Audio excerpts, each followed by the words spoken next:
Hello, and welcome to the Kink Perspective. My name's Chris. I'm a psychotherapist and consultant. On this episode, today we're going to talk about something that hits home for a lot of people.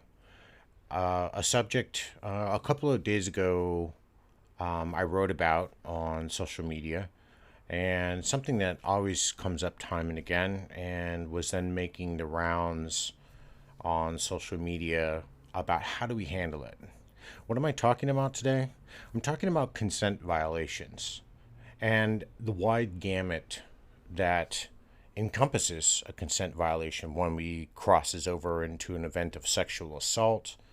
How do we categorize this? What are some of the answers for the community?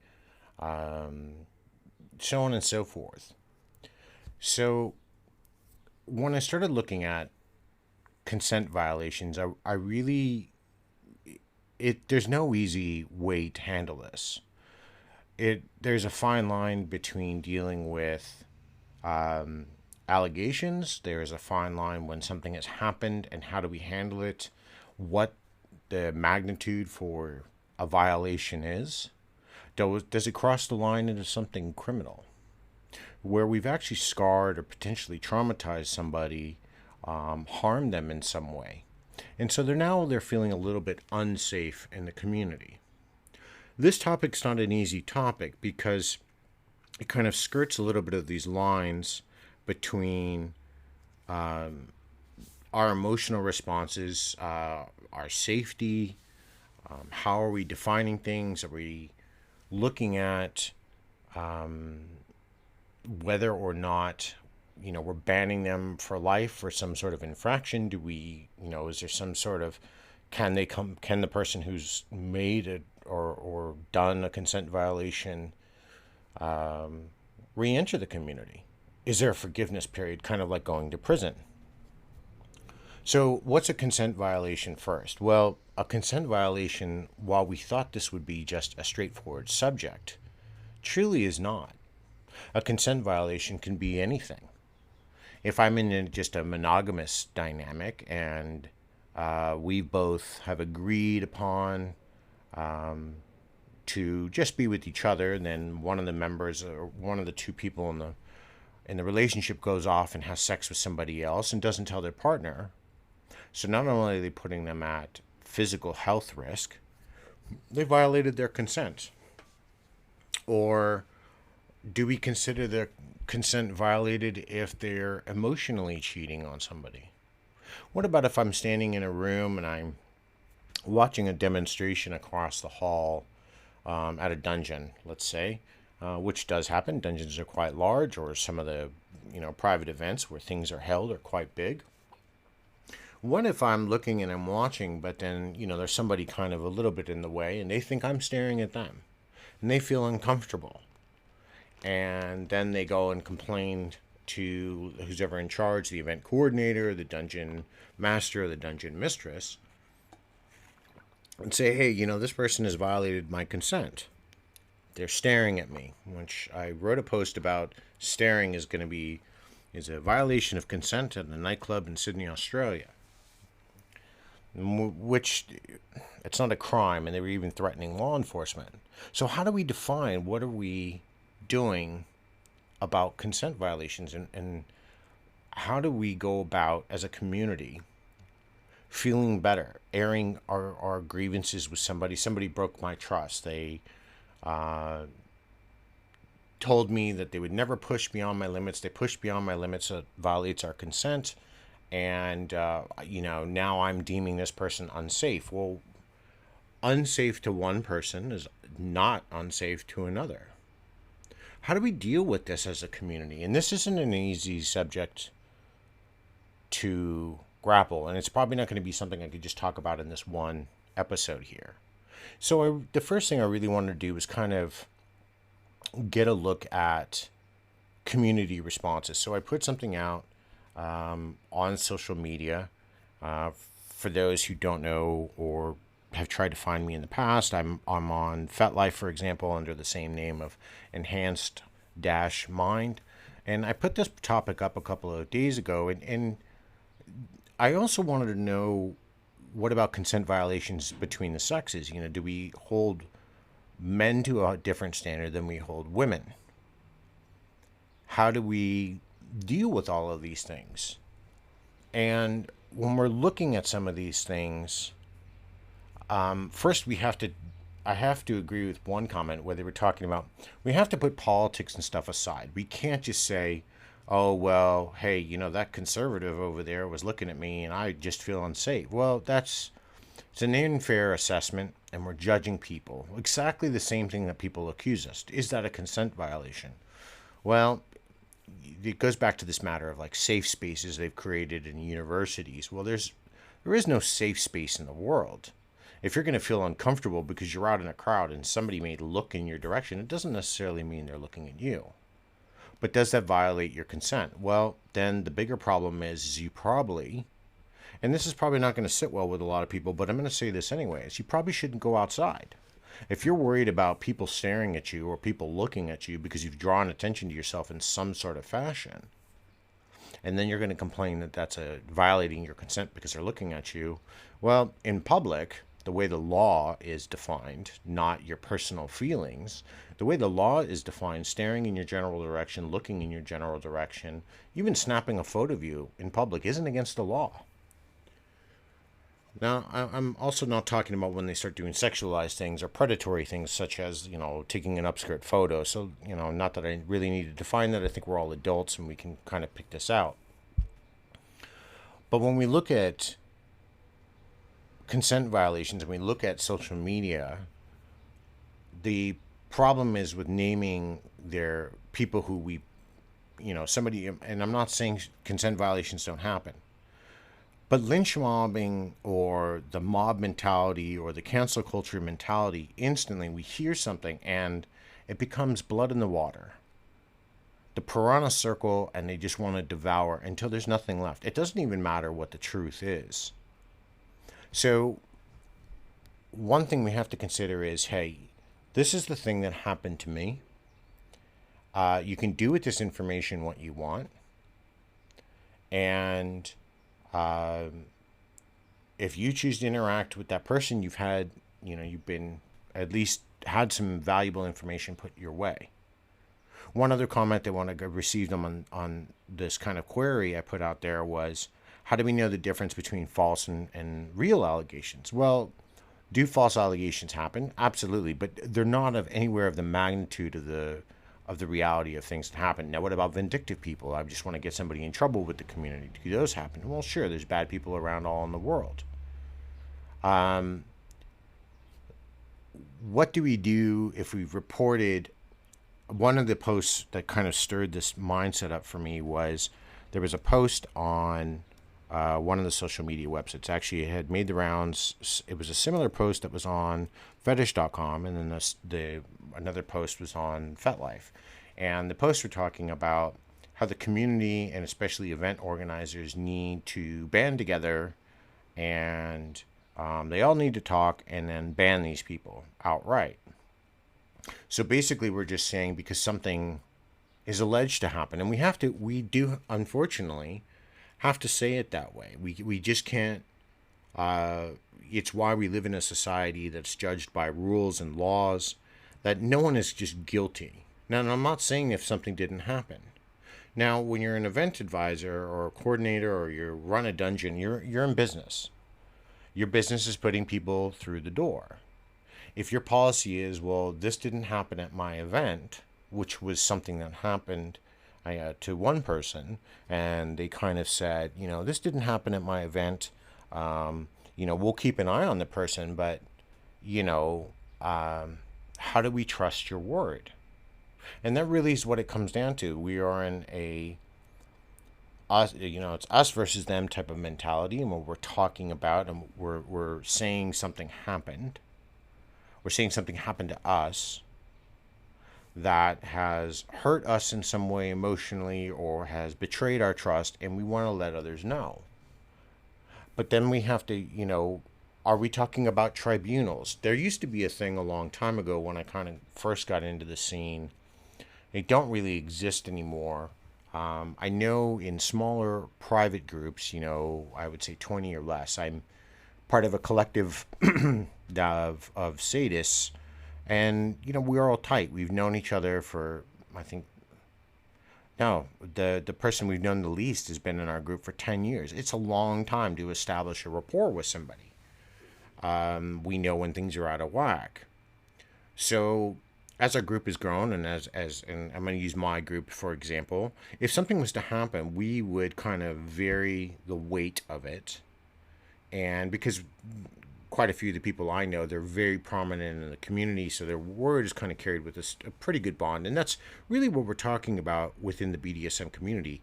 We go by honor, we go by our integrity, we go by our bounds of respect and how we treat others like we'd want them to treat us. And if something would had happened, it's kind of almost like an ad hoc kind of court system. We're passing judgment. But what does this weight really carry? All right, so the person who brings the violation to us, we listen to the other side, what happens, and we pass judgment. Let's just say, okay, we've now heard everything, we agree with the person whose consent was violated. Dom or sub is now extricated from our group, and we spread the word. We've condemned that person, right? Whether we look at the mistake, and again, we all have to understand that everything is looked at in different magnitudes.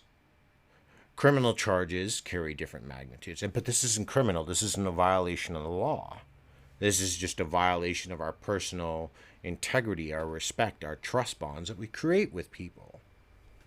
Now, I also want to comment, I haven't touched base on sexual assaults yet, and that's a different story. And I do want to get to that, but I want to just stick with, somebody pushed beyond my limits. Somebody, they didn't hear my safe word on time.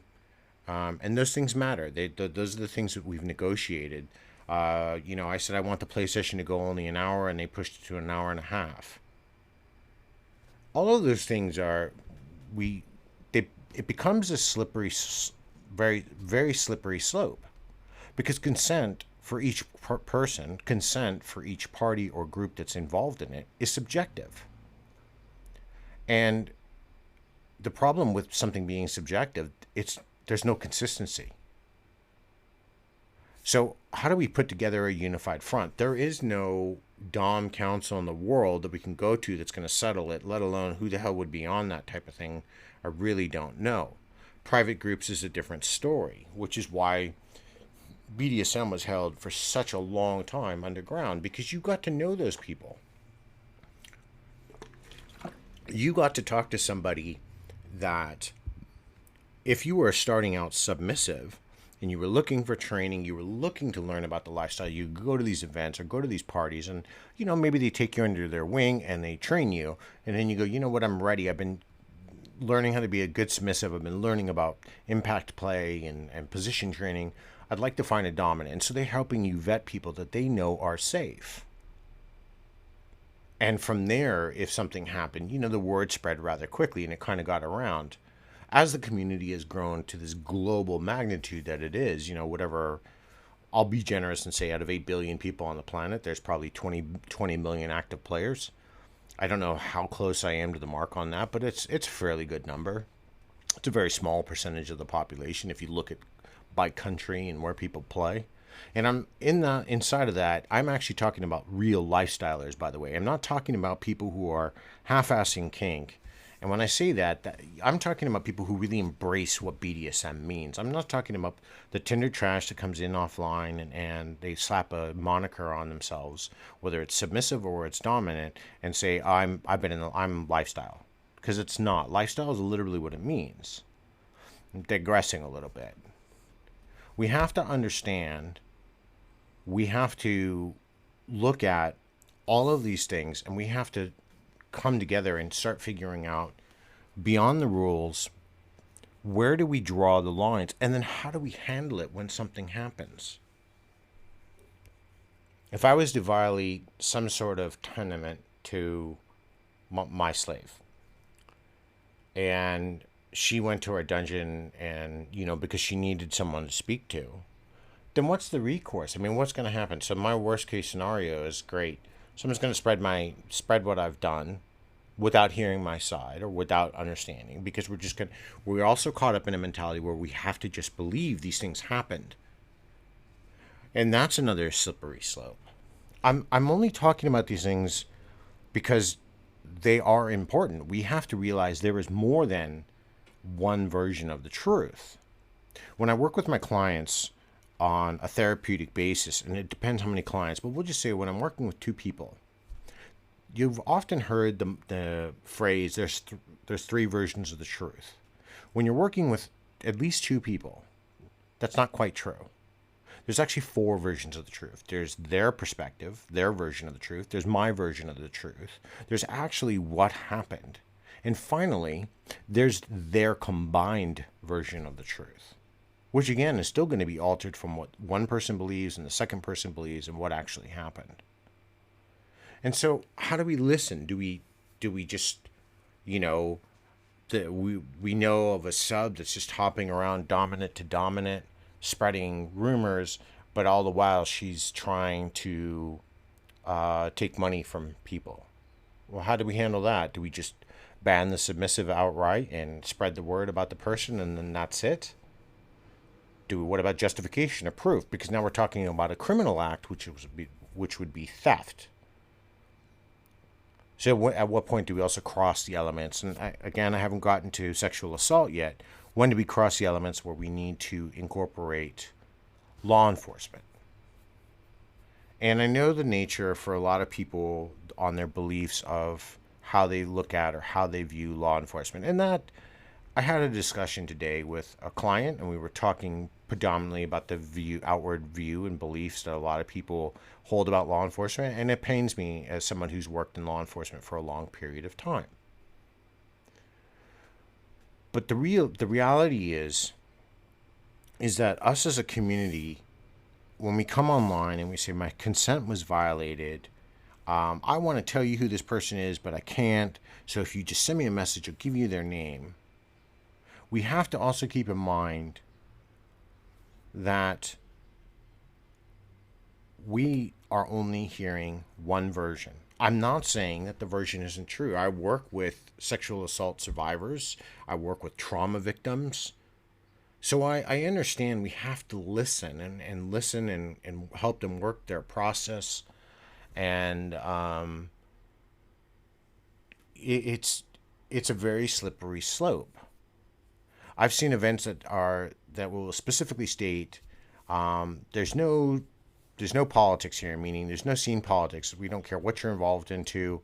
But if somebody goes to an event and they've had an issue with a person and they go to the dungeon master or mistress or the coordinator and say, hey, this person violated my consent. I said I didn't want to have any digits put inside of me, and they masturbated me without my consent. Well, fair enough. Now, what do we do as the event coordinator? Do we immediately remove that person? If it didn't happen here, if this event happened in another state or another country, how do we fix this massive issue within the community? One other post that came up that was really quite interesting is femme presenting women folk who cross boundaries and don't ask for consent, and then they think they're being flirtatious or they're making advances. While I understand and I agreed with this poster that a lot of men often do commit consent violations. When I was a young dominant, when I was still learning, when I would go to a dungeon and if I was looking to get involved in some impact play and I saw some people, I would just politely ask, I'm new. I was wondering if somebody would kind of, I'd like to do some impact play. I was wondering if anybody would be interested. If they said nothing or yes or no, I walked away and I just thank you. Now, I don't know now if I was to do that, if that would be considered I'm violating people's consent by asking.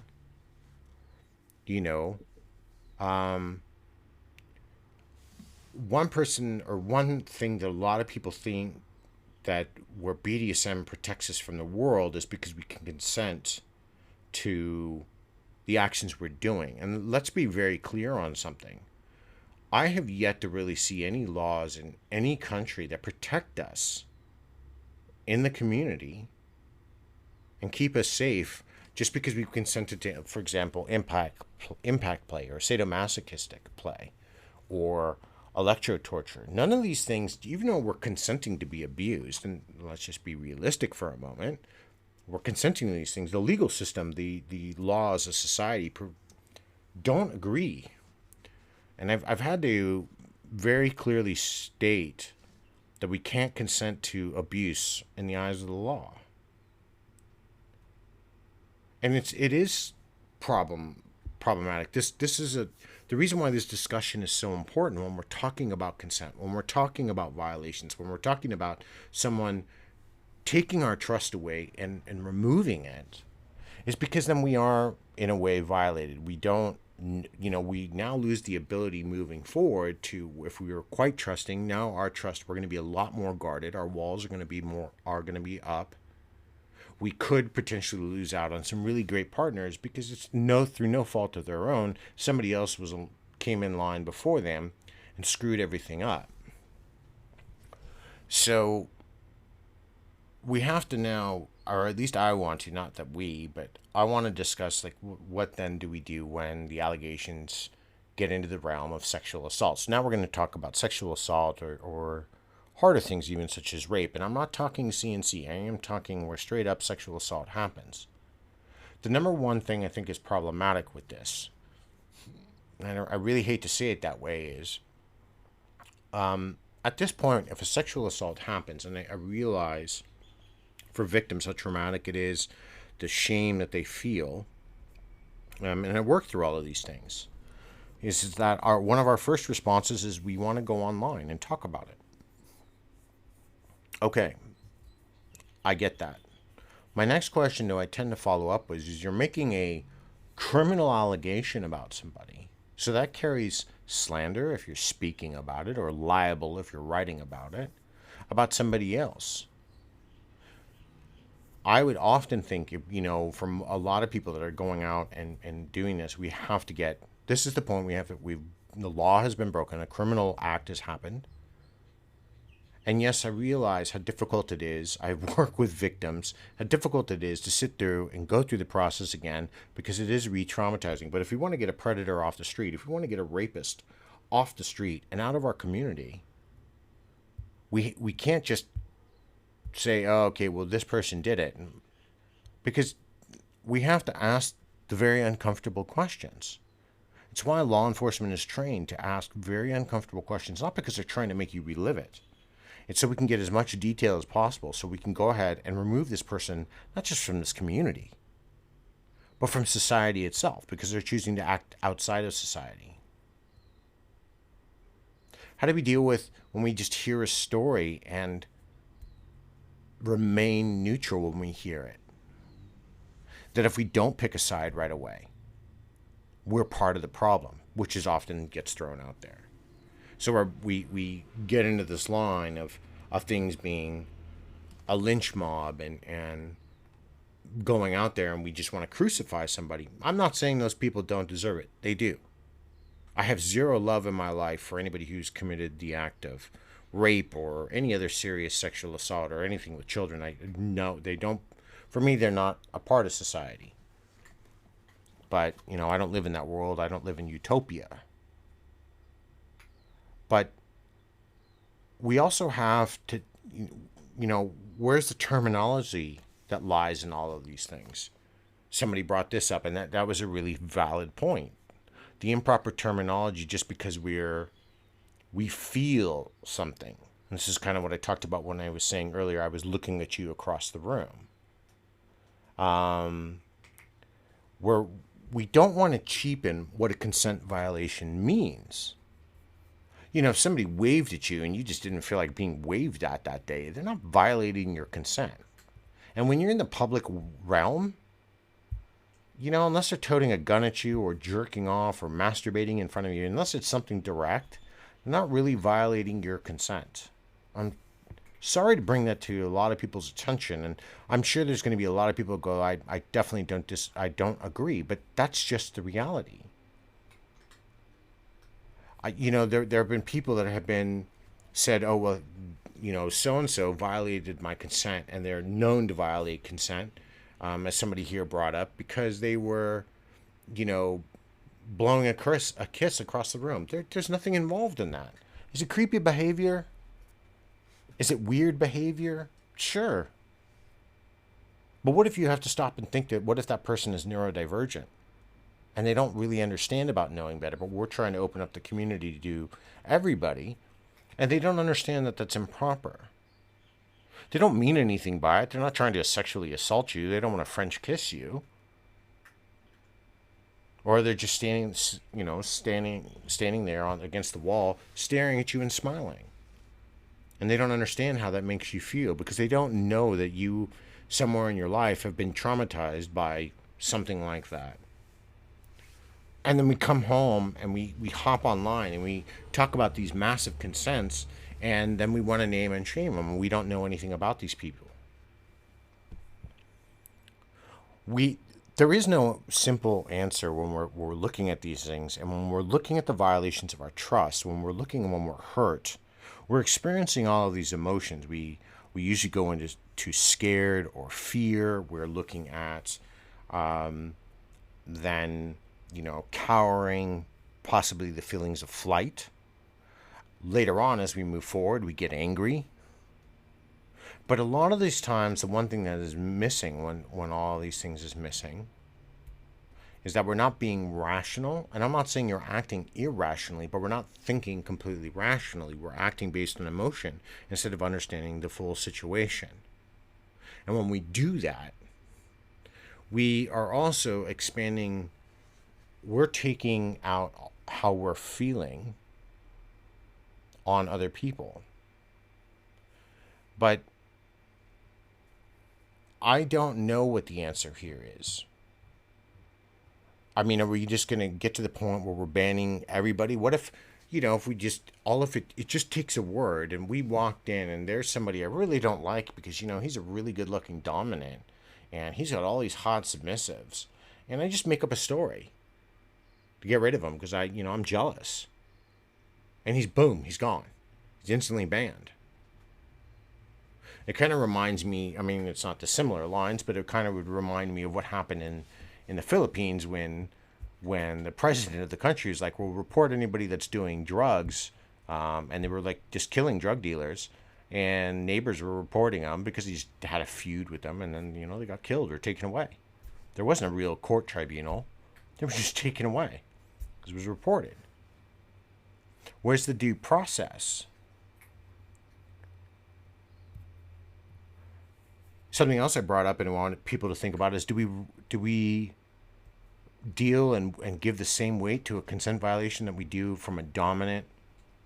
Do we weigh it the same if they are submissive? And because remember, right now I'm not talking genders, I am just talking about positions. And since I brought up genders, what about men and women? Women tend to get away with more things because it's so much more subtle in nature, and we just don't think anything about it. I don't like it when somebody comes up and kisses me on the cheek. You didn't ask me to do it. I don't want you to do it. You probably could, you didn't ask me, so technically I guess you would be violating my consent, as some things are getting around lately. Kissing someone on the cheek is now sexual assault, so if that's just the case, I've been sexually assaulted a few times. But, how do we weigh this all up? And when I looked at when I was looking at the discussion, and this one was taking place in San Francisco, it's like, we need to, all the community dungeons need to get together for the safety of the community. But for the safety of the community, for the safety of their own businesses, how do they know? And if you're looking at it from their standpoint, how do they know what happened if it didn't happen on the premises? What more can we ask them? We can't put cameras in dungeons. We shouldn't be. I definitely know, like, and I've been hearing this lately, and it's a big concern for me, but, to each their own if you go there. And I've spoken about this before, mixing alcohol, like serving drinks in a dungeon. I'm just aghast that that's even a thought, because, the moment you mix alcohol into anything, you can't actually consent to shit. Look up the laws in your country. Let's see, Canada, the United States, the UK, Australia, New Zealand, Singapore, Korea, I don't know, other, handful of a lot, well, quite most of the European countries. You can't consent. Your consent is, the person now you're interacting with can no longer get your consent. You can't consent because you're impaired. Yet we're doing this, and so we're seeing escalations, or you're now impaired and something happens that you didn't want to happen, but at the time you wanted it to happen, and so now we're going back and saying, oh, well, they violated my consent. Then what do we do? And it's very, very difficult. And for the people who have suffered assaults, sexual assaults, when we take this up a level, so now the consent's not just violated, we've moved out of the realm of emotional violation or bonded word violation. We're now moving into the realm of physical violation. Who do we deal with? For that person to want to stay in the community, they want to feel protected by the community. But how do we go and tell the community, hey, yeah, Sir John over here raped me. And he raped me multiple times. And then, I am, I'm dealing with it with the police and going from there. And then what? If we don't say anything, sexual assault survivors live with shame and they live with guilt. And depression, anxiety, and all of these things start to manifest. But how do we as a community find a solution? What is it? How do we, what about if I'm watching a scene or I'm conducting a scene and somebody interrupts me? They violated my consent. Are we removing them? What level do we deal with these things? And that's really the issue that is at hand. And there isn't an easy way. There isn't a way to know how to deal with it, because consent violations fluctuate. There is no standard unit of measurement to base these upon. For us to believe the people that happened, we would have to have a system it weighs against, and that's what the community can't agree upon. And the other problem is that within the community itself, you have all of these other parameters coming in: swingers, poly, right? You have all of these other factors. In an unpopular opinion here, and I'm straightforward, so I don't really care, but the reality is that those communities weren't BDSM. Their main focus wasn't BDSM. I'm not saying they can't incorporate it. I'm not saying they can't become part of the community. But just to equate I'm BDSM and poly is the same thing, that's not true. But they have their own rules and they have their own ways they act. And for someone in those groups, it's going to be different from someone in another group or another subset. I know there was a mistress I knew, wonderful woman, mentor for a while, for about 6 months when I spent some time in New York. Wonderful instructor, loved latex. She was a latex mistress. And wore the hood and was fantastic. And I remember going out to a club with her on a Friday night once, and all of a sudden another mistress had come up and was like pawing at her, touching the latex, and oh my God, and how beautiful. But she never asked. She didn't ask if that was okay. And she handled it with class. She turned and looked at her and said, I didn't say it was okay for you to touch me. I wouldn't walk up to you on the street and grab your breasts. Would you like that? You kind of stopped this other mistress in her place.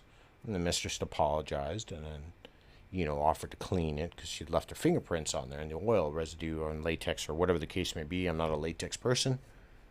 And it was an interesting exchange.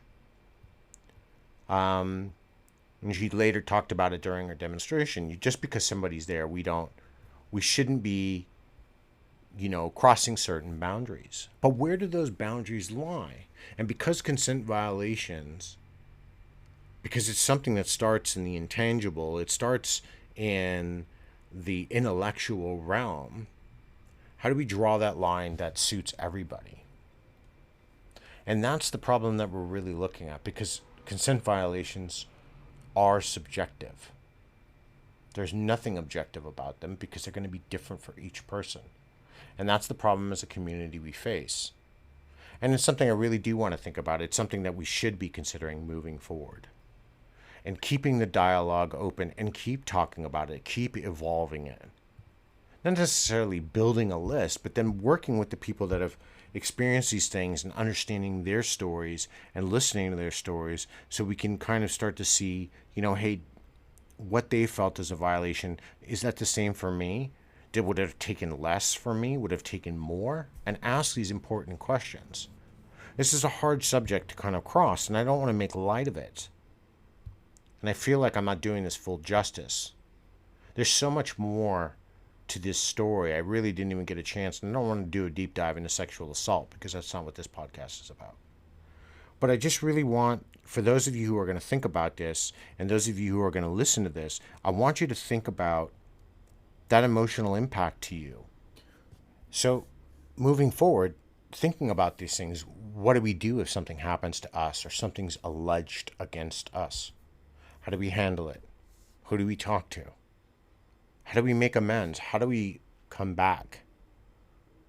This is one of these more of a introspective type of questionings and podcasts that I wanted to do because I want to start hitting these subjects that are really to heart. And this is the first time I really want everybody to kind of start thinking about this because I think it's probably a very, very important discussion. When I talk about consent, I try to talk about all sides. It's kind of like last week when I talked about open marriages and everybody gives the shiny veneer, but nobody talks about the other side of it. So I'd love to hear some feedback. I've got a post up on FetLife. If you want to add some more comments about consent violations, you can find me there under enhanced-mind. And, I'd love to get more sense of the community, helpful dialogue, really solid discourse, so we can keep building towards a better community, not one that's going to be separated and further pushed apart. Until next time, everybody, be safe and stay kinky.